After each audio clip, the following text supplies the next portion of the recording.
Hello friends, पूर्ण mathematics classes में आपका स्वागत है। आप लोग ध्यान देंगे समांतर श्रेणी अर्थमेटिक प्रोग्रेशन अध्याय 4 क्लास 10। आप लोग ध्यान देंगे पहले कंसेप्ट, बाकी बात एक एक करके हम क्या करेंगे, आप लोगों को क्वेश्चन का सलूशन देंगे। सबसे प्रमुख बातें हैं कि जो एपी है अर्थमेटिक प्रोग्रेशन यानी समांतर श्रेणी है, वो एपी का सबसे पहले सीक्वेंस यानी अनुक्रम देखेंगे। तो सबसे पहले ध्यान देना है अनुक्रम क्या होता है। अनुक्रम यानी सीक्वेंस, अनुक्रम यानी सीक्वेंस। अगर आप अनुक्रम यानी सीक्वेंस समझ जाते हैं तो क्वेश्चन बनाना आपके लिए आसान हो जाता है। जैसे अनुक्रम की अगर हम बात करते हैं, सबसे पहला एग्जांपल ले लेते हैं। जैसे हम लिखते हैं गिनती की संख्या, क्या से 1 2 3 4 और आगे आपको निकालने 3 संख्या दे। अनुक्रम का कितना संख्या दिया हुआ है, 1 2 3 4 संख्या दिया हुआ है। अगला 3 संख्या निकालना है। कैसे निकालेंगे, ध्यान से सुनना है। जो पहले दिया हुआ है उसको ध्यान देंगे, उसको मानते हैं T1, अगले वाले को T2, उससे अगले वाले को T3, उससे अगले वाले को T4। अगला निकालना क्या है, T5 इक्वल टू व्हाट, यहाँ T6 इक्वल टू व्हाट, यहाँ T7 इक्वल टू व्हाट। ये से कैसे निकलेगा तो ध्यान देना है। अगर कोई संख्या या सीरीज समांतर श्रेणी में है तो लगातार बढ़ रहा होगा या किसी संख्या से लगातार घट रहा होगा। यानी ध्यान देना है, इसमें कितना से बढ़ रहा है, 1 से बढ़ रहा है तो 1 जोड़ते जाएंगे तो यहाँ मेरा T5 निकल जाएगा, T6 निकल जाएगा और T7 निकल जाएगा। यानी इसका आंसर जो आ गया T5 6 और 7 का 5 6 7 मेरा क्या हो गया, इस अनुक्रम का आंसर हो गया जो T5 T6 और T7 निकालने बोले थे। नेक्स्ट बात करते हैं दूसरा अनुक्रम। जैसे 1 है, 3 है, 5 है। अगला 2 संख्या करते हैं निकालने के लिए, कैसे निकलेगा ध्यान देना है। जैसे यहाँ कितना से बढ़ रहा है तो यहाँ 2 से बढ़ रहा है, तो यहाँ 2 बढ़ा के आंसर दे देंगे तो 5 2 7 7 2 9। यानी पहली संख्या, दूसरी, तीसरी, चौथा और पांचवा, यानी चौथा और 5 संख्याएं जो है मेरा 7 और 9 क्या हो गया, आ गया। इसी बात को हम ऐसे भी बोल सकते थे, ये T1 है, ये T2 है और ये T3 है। ठीक है, अब हम यहाँ पे एक बात और इंक्लूड करते हैं। यहाँ हम बोले कि अगर हम डिफरेंस की बात करते हैं, यानी जो बढ़ रही है संख्या या घट रही है, यहाँ बढ़ रही है तो यहाँ D की बात करेंगे यानी सार्व अंतर। तो T2 माइनस T1 करेंगे, कितना है T2 3 माइनस को 1 यानी कितना 2। यानी जो सार्व अंतर आया वो अंतर कितना का है, 2 का है। और 2 कितना हो रहा है, बढ़ रहा है। तो हम सभी संख्या में क्या किए, जोड़ देंगे तो मेरा जितनी भी संख्याएं निकालना होगा अनुक्रम का वो सारी संख्याएं प्राप्त हो जाएगा। आशा करते हैं कि ये 2 बातें आप लोगों को समझ में आ गया होगा। अब ध्यान देना है, नेक्स्ट चलते हैं। नेक्स्ट बातें क्या है ध्यान देना है। अगर ध्यान देते हैं तो एक एक करके बातें जो है आप लोगों को समझ में आ जाएगा। माना कि, नोट डाउन करके चलना है, माना कि समांतर श्रेणी का प्रथम पद A,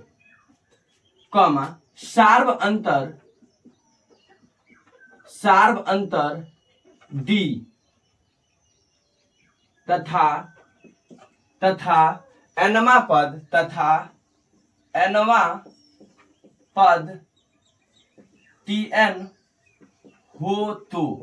मेरी बात ध्यान से सुनना है। हम आप लोगों को क्या बता रहे हैं, माना कि समांतर श्रेणी का प्रथम पद A माने हैं, सार्व अंतर कितना D माने हैं, तथा nवां पद ही Tn कहलाता है यानी लास्ट टर्म यानी अंतिम पद। यानी इसका सूत्र होता है, सूत्र याद रखेंगे, Tn बराबर जो होता है A plus n minus 1 into D होता है। ये फॉर्मूला याद रखेंगे कि अंतिम पद यानी Tn बराबर a plus n minus 1 into D. तो ध्यान रखना है, मन में आता होगा सर Tn क्या है, तो हम बार बता रहे हैं ये आपका अंतिम पद है। क्या है? अंतिम पद यानी लास्ट टर्म है। ए क्या है? ये आपका प्रथम पद है। क्या है? प्रथम पद है।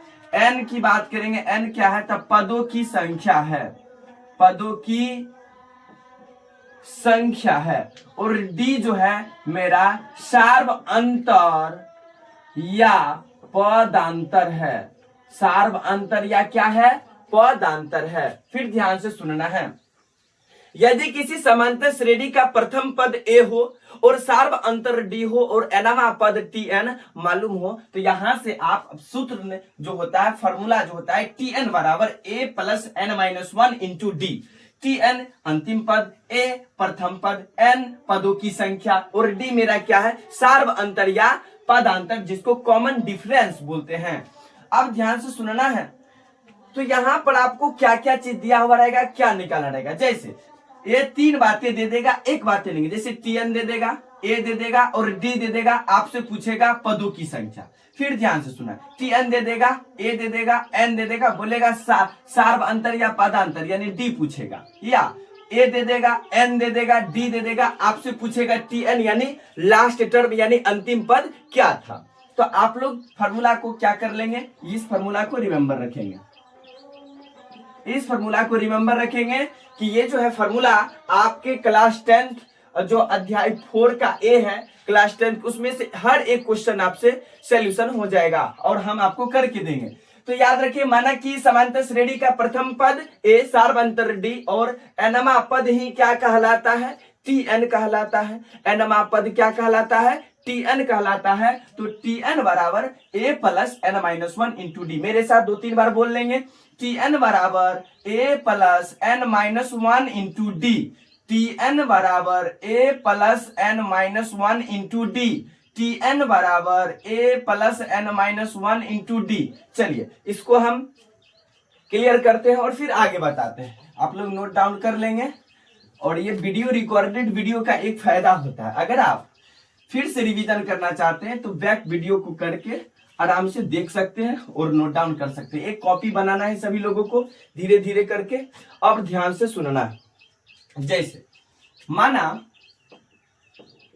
माना कि समांतर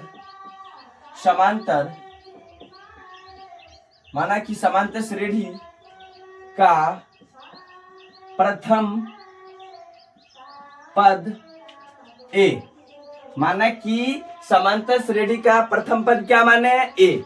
अब कॉमा सार्व अंतर माने हैं क्या? तो डी। ठीक है, सार्व अंतर क्या माने? डी। तो T1 बराबर ए, T2 बराबर ए प्लस डी, T3 बराबर ए प्लस का 2D, T4 बराबर ए प्लस 3D। ये कैसे और आगे भी निकाल सकते हैं। जैसे क्या? तो मेरे पास में जो संख्याएं प्राप्त होगा, संख्याएं जो आया, क्या क्या आया? एक तो ए आया, एक ए प्लस डी आया, एक ए प्लस क्या आया? 2D आया, और ए प्लस क्या आया? 3D dot dot dot AP में है इसलिए बोले यानी समांतर श्रेणी में है, अर्थमेटिक प्रोग्रेशन में है। मेरी बात ध्यान से सुनना है, अगर हम बोल रहे हैं कि ये एपी में है तो इस प्रकार की जो है व्यापक रूप हुआ। समांतर श्रेणी का व्यापक रूप क्या हो जाएगा? A plus D, A plus 2D, A plus 3D dot dot dot AP में है। आगे भी संख्याएं आप इसे प्राप्त कर सकते हैं, ध्यान से सुनना। अगर हम बोले कि अगर एपी में है, इसको मान लेते हैं T1, इसको मान लेते हैं T2, इसको मान लेते हैं T3, इसको मान लेते हैं T4, तब हम D1 निकालेंगे। तो D1 यानी पहला अंतर कैसे निकाले? अगले में से पहले वाले को घटाएंगे, यानी T2 माइनस T1। T2 का मान कितना? A प्लस का D, बीच में माइनस है तो माइनस। T1 का मान कितना है? A तो A, घटाएंगे, A से A कट जाएगा यानी D। चलिए एक तो D1 निकाले, D2 निकालने चलेंगे तो ध्यान देना है, T3 माइनस T2 करेंगे तो क्या T3 कितना है?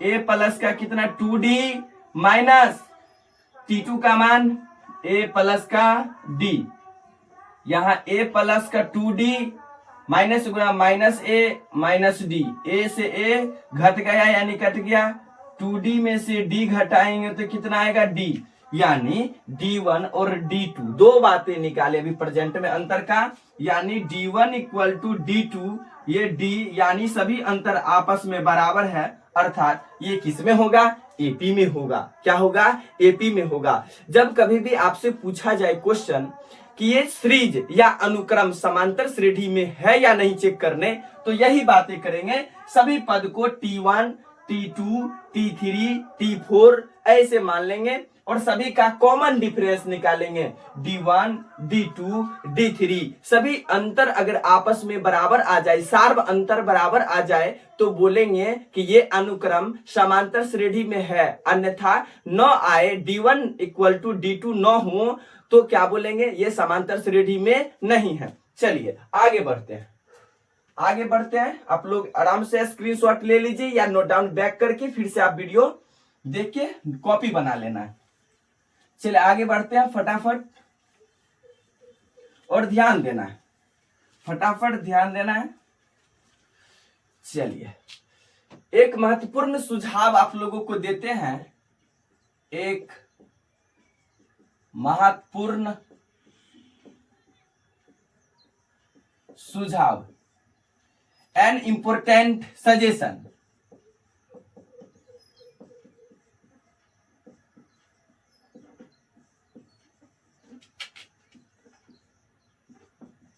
एन इंपोर्टेंट सजेशन, एक महत्वपूर्ण सुझाव।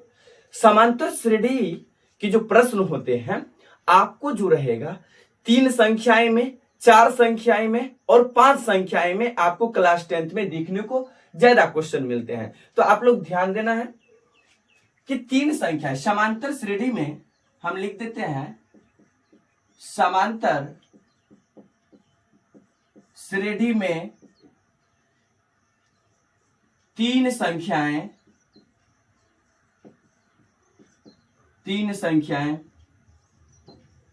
4 संख्याएं और 5 संख्याएं। ये 3 बातें आप लोगों को याद रखना है कि समांतर श्रेणी की जो 3 संख्याएं वो हम क्या याद रखेंगे, 4 संख्याएं वो क्या याद रखेंगे और 5 संख्याएं वो क्या याद रखेंगे। तो ध्यान से सुनना, 3 संख्याएं अल्फा माइनस बीटा, एक अल्फा और एक अल्फा प्लस बीटा। ये समांतर श्रेणी की जो 3 संख्याएं अल्फा माइनस बीटा, अल्फा और अल्फा प्लस बीटा। अब ध्यान देना है 4 संख्याएं alpha minus 3 beta, comma alpha minus beta, comma alpha plus beta, comma alpha plus 3 beta. ये आपकी कितनी संख्याएं की हम चर्चा किए हैं, 4 संख्याएं की चर्चा किए हैं। तो सबसे बड़ा और सबसे छोटा की भी हम चर्चा करेंगे। पहले 5 संख्याएं लिख देते हैं, alpha minus 2 beta, alpha minus beta, alpha alpha plus beta, alpha plus 2 beta. ये कितनी संख्याएं, 1 2 3 4 और 5 संख्याएं हैं। ध्यान से सुनना है कि आपको जब भी क्वेश्चन सॉल्व करना हो और समांतर श्रेणी की संख्याएं की बात करेगा, 3 संख्याएं आएगा, तो हम आपको सुझाव ये देते हैं कि इस पे आप ये 3 संख्याएं, 4 संख्या और 5 संख्याएं वाले टर्म को याद रखते हैं तो प्रश्न को सॉल्व करना बहुत ही आसान हो जाता है। 3 संख्याएं की बात करेगा, alpha minus beta, alpha alpha plus beta, जिसमें ये सबसे बड़ा प्लस में है तो जुड़ रहा है, जुटता है तो वो सबसे बड़ी संख्या, यानी सबसे बड़ी संख्या 3 संख्या में सबसे बड़ी संख्या हो जाएगा, सबसे बड़ी संख्या। ये सबसे क्या हो जाएगा, छोटी संख्या, सबसे छोटी संख्या होगा, छोटी संख्या। यानी एक बात और आप लोगों को याद रखना है कि जब हम 4 संख्या की बात करते हैं, सबसे पहला है तो सबसे छोटी और सबसे लास्ट में है तो सबसे बड़ी है। ये क्या है, सबसे बड़ी है। ये भी क्या है, 5 संख्या में सबसे बड़ी है। ये क्या है, तो ये आपका 4 संख्याओं में सबसे छोटी है, ये 5 संख्याओं में सबसे छोटी है। आप लोग नोट डाउन ये सब एक एक करके कर लेंगे और कंसेप्ट बनाएंगे कि समांतर श्रेणी की संख्याएं की बात हो तो समांतर श्रेणी की 3 संख्याएं alpha minus beta alpha plus beta, ये आपका क्या है, समांतर श्रेणी की 3 संख्याएं हैं। फिर बात करते हैं समांतर श्रेणी की 4 संख्याएं का, तो ध्यान देना है alpha minus 3 beta alpha minus beta alpha plus beta alpha plus 3 beta, ये आपका रहा। और ध्यान से सुना, 5 संख्याएं की बात करेंगे alpha minus 2 beta alpha minus beta alpha plus beta alpha plus 2 beta, ये क्या है, समांतर श्रेणी की 5 संख्याएं। चलिए तो आगे बढ़ते हैं फटाफट। एक वीडियो में आप लोगों को हम कंसेप्ट क्लियर कर देते हैं, उसके बाद एक एक करके जो भी कंसेप्ट आएगा, फॉर्मूला आएगा, बताते रहेंगे। और एक ही फॉर्मूला इसमें आपको प्रमुख रूप से याद रखना है, एनमा पद Tn, यानी Tn बराबर a plus n minus 1 into D हो जाएगा। चलिए तो समांतर माध्य के बारे में बताते हैं। समांतर माध्य क्या होता है? समांतर माध्य यानी अरिथमेटिक मीन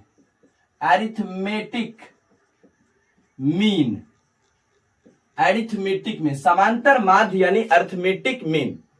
ठीक है, ध्यान रखना है, जब तीन संख्या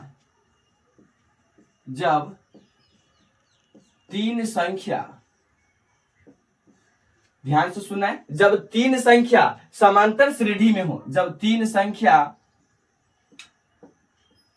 समांतर श्रेणी में हो तो बीच वाली संख्या अन्य दो संख्याओं का समांतर माध्य होता है। अन्य 2 संख्याओं का समांतर माध्य होता है। फॉर एग्जाम्पल हम आप लोगों को दे रहे हैं, ध्यान देना है। हम बोले जब 3 संख्या समांतर श्रेणी में हो तो बीच वाली जो संख्या होगी अन्य 2 संख्याओं का क्या होगा, समांतर माध्य होगा। जैसे हम बोले कि a, b, c AP में है, तो b जो होगा b, a तथा c का समांतर माध्य, a तथा c का समांतर माध्य। ठीक है, आप ध्यान से सुनना है। अगला हम बोले कोई 2 संख्या दिया गया है, ठीक है, कोई 2 संख्या दिया गया और 2 संख्या मान लेते हैं, कोई 2 लिख ही देते हैं, कोई 2 संख्या a तथा b हो तो उसका समांतर माध्य यानी अरिथमेटिक मीन समांतर माध्य होगा। व्हाट, यानी कोई 2 संख्या दिया हो, कोई भी 2 संख्या दिया हो, हम 2 पे पहले प्रेजेंट बता देते हैं और 3 पे बता दिए थे, तो समांतर माध्य जो निकालना होगा अरिथमेटिक मीन, ठीक है, AM क्या हो जाएगा, दोनों संख्याओं को जोड़ दीजिए, a प्लस b, अब बट्टा में क्या करिए, 2 से भागा दे दीजिए, ये आपका क्या हो जाएगा, अरिथमेटिक मीन हो जाएगा। कोई 2 संख्या दिया हुआ हो और आपसे पूछा जाए कि समांतर माध्य क्या होगा, दोनों संख्या को जोड़ दीजिए और 2 से भागा दे दीजिए, आपका समांतर माध्य प्राप्त होगा। और 3 संख्याएं में क्या बोले, अगर 3 संख्याएं समांतर श्रेणी में हो, किसमें हो, समांतर श्रेणी में हो, तो बीच वाली जो संख्याएं होगी a और c का समांतर माध्य होता है। ये आपका इतना बातें जो है याद रखना है। इसमें जो भी और सब बातें बताना होगा वो क्वेश्चन के टाइम बताएंगे, उसमें एक एक करके क्वेश्चन बताएंगे, धीरे धीरे सब बातें समझ में आ जाएगा।